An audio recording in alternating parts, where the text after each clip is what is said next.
In today's video, I'm going to teach you how to change the frame rate of your project in CapCut.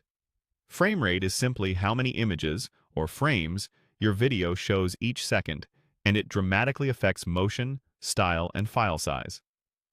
Lower frame rates can look more cinematic and keep files smaller, while higher frame rates look smoother and can be great for fast action. With that in mind, let's walk through how to set it correctly at export. Start by opening CapCut and bringing up the project you want to finish. Once your timeline is ready and you're happy with the edit, head straight to the export area. This is where CapCut gathers all the final delivery settings for your video, including resolution, format, and importantly, frame rate. Clicking export won't immediately start rendering. It first opens a panel where you can review and adjust these settings. In the export panel, look for the frame rate option.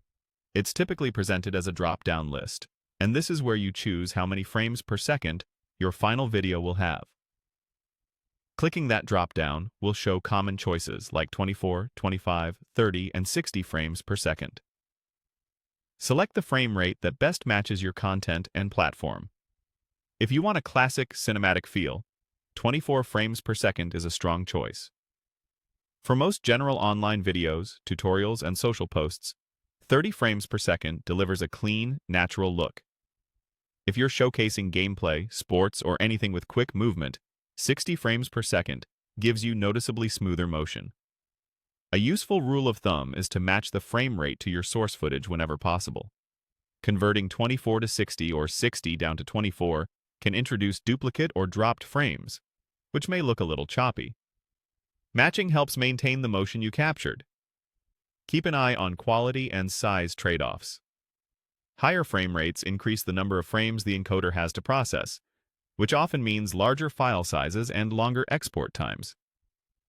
If you're optimizing for upload speed or storage, choosing 24 or 30 can be a smart balance.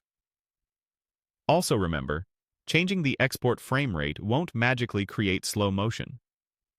For smooth slow-mo, you need to have recorded at a higher frame rate to begin with. Once you've selected the frame rate that fits your project, you're set to proceed with the export. That's all it takes. Open CapCut, go to Export, choose Frame Rate, and pick the option that aligns with your creative look and delivery needs.